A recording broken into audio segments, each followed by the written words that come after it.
Right here in the middle of this one street town, Davos, you can see a huge hoarding of Prime Minister Narendra Modi. You can see state pavilions, the India Lounge.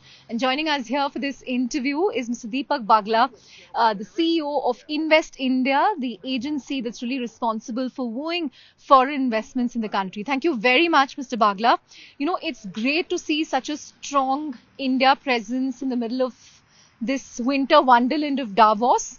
Tell us about, India's own plans this year at the World Economic Forum in terms of attracting, wooing foreign investments, foreign investors, at a time when the world economy is going through a lot of pain. What are your expectations from WEF? I think, Chandra, first, thank you very much for being with us. Walk down the promenade.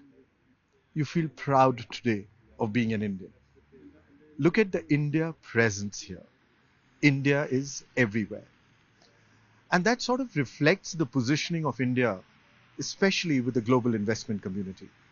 The very fact that for 8 consecutive years we've set up a new record for FDI, which actually is a testimony to their trust in India's leadership and to their trust in the way India is moving forward.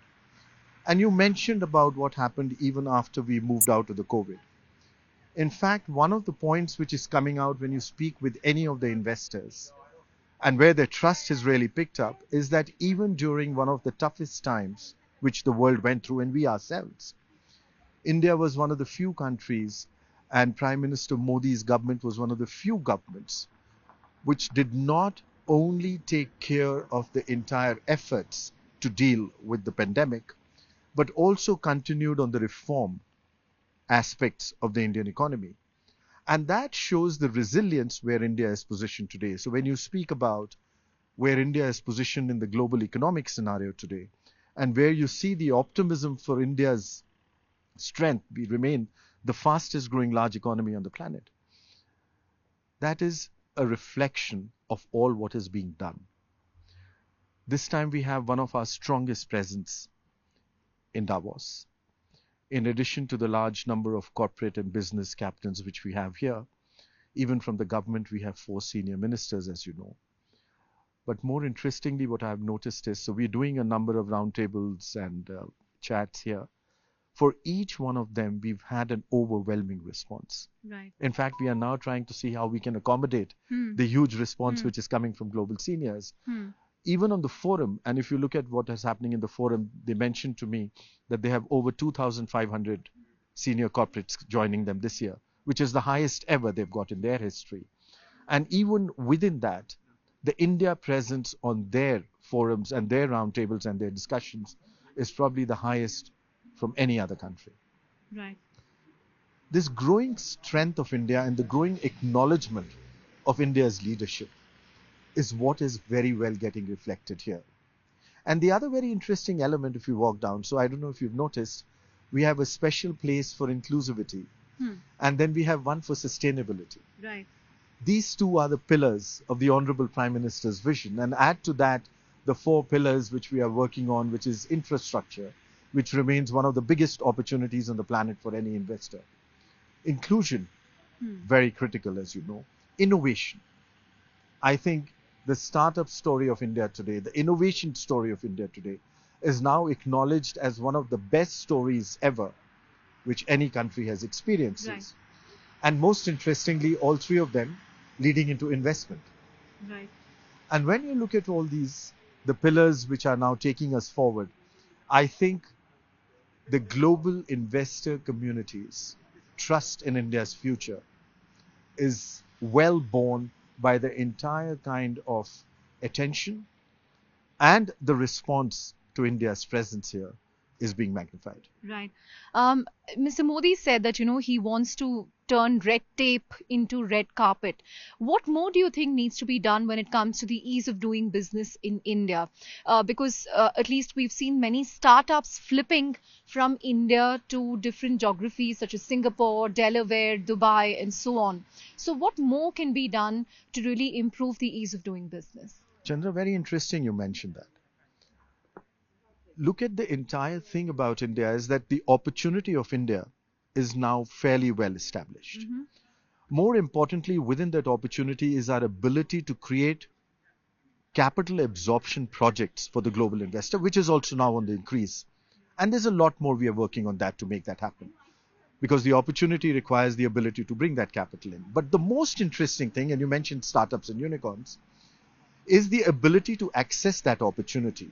So when the Prime Minister launched Digital India in 2015, you're seeing the impact of Digital India today, where for the first time in human economic history, a brand new company got 100 million new customers in 180 days. And that sort of explains to you why you are now number 3 in the world in number of unicorns. That in a short period of time, they were able to access that immense market opportunity and create a valuation for themselves. In fact, I don't know if you know, but in 2020, in the midst of the lockdown, we added a unicorn every 26 days. And in 2021, again in the midst of the lockdown, we added a unicorn every 9 days. It's a global record, as you know what happens. The choice of the destination for all of them is the market in which they operate. And the market is in India.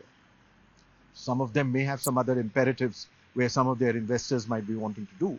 But I think the number of investments which are coming in, the number of my startups, their ability to create successful business models, which are now scaling themselves in India, which are bringing that kind of change and solutions to challenges which we've been facing, and not just for India today. Now they're bringing those solutions to the entire world. And this is an ecosystem and an environment which has been created by this government, the entire enabling part of that environment. And let's face it, ease of doing business is a very critical aspect of it. That's what shows that you still have an economy which is growing at 7% plus, especially when you look around the world where nothing else of that can be happening. True. We've come a long way where that is concerned. We still have work to do. Right. And I think this is where the entire reform aspect of the Honorable Prime Minister continues, that even in the midst of the lockdown, even in the midst of the pandemic, India was reforming its ease of doing business stakes. Right. Mr. Bagla, what keeps you awake worrying from a macro point of view? Because, you mentioned the bright spots when it comes to India, but, we are living in a world that many economists call a world of polycrisis. There was a new war in 2022, record inflation, climate-linked disasters. How could global factors play spoil sport with the India story in terms of trade, in terms of exports? Chandra, whenever anybody invests, it's for a longer term. It's never for tomorrow, day after. It's for years to come. Look at where we will be on 15th August 2047 when we turn 100.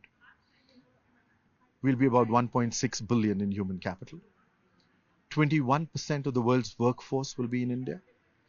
Over 20% of the world's middle class will be in India. Where else will anybody get the duality of what is required to create a successful business model? You were asking me what is it which keeps me concerned. My concern is how fast can I ramp myself up to take care of this opportunity and to see that everyone who's wanting to partner with us, we accommodate them as fast as possible. That is what we are working on. And that is what this entire team is working on. And when you look at the sets of the roundtables, the meetings, we are expecting over 350 to 400 one-on-one meetings, which is in addition to over 20 very specific roundtables focused on investors, inclusivity, sustainability.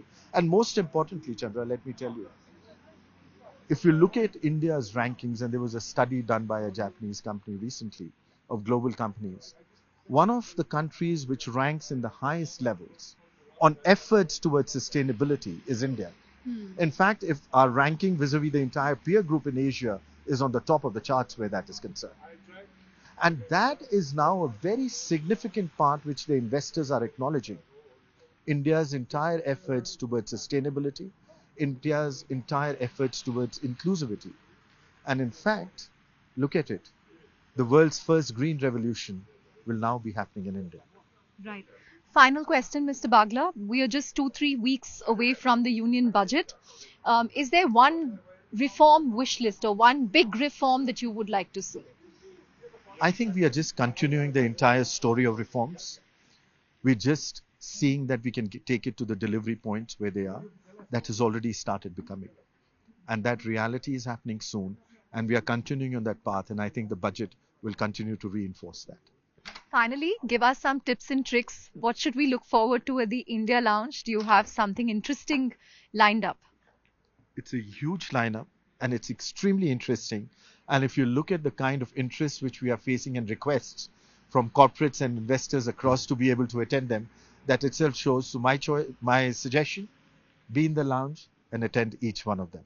We'll do that, sir. Thank you. On that note, thank you very much for talking to Money Control. Thank you, Chandra. Thank you.